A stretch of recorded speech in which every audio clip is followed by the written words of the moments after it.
Good afternoon, everyone.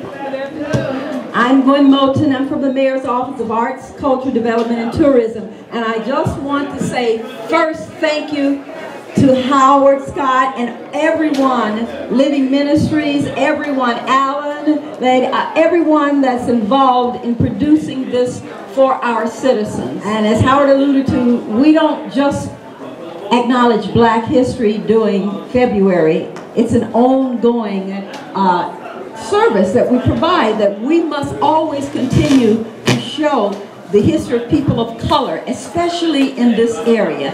And this is what Mayor Baraka has felt very tremendously about, strongly about, that our history is American history. Whether it's February, whether it's November, but we must always share with our children. As you're walking by, you're going to hear this story. You're going to see what's going on and know this is part of America. We thank you for having this exhibition. We thank you for having the performances. We thank you for all the vendors that are here who are displaying wares, who happen to be people of color. Again, on behalf of Mayor Ras Baraka, we are appreciative that you have come to the city of Newark to share this experience with our residents. Enjoy the rest of the day and know that Black history is America history.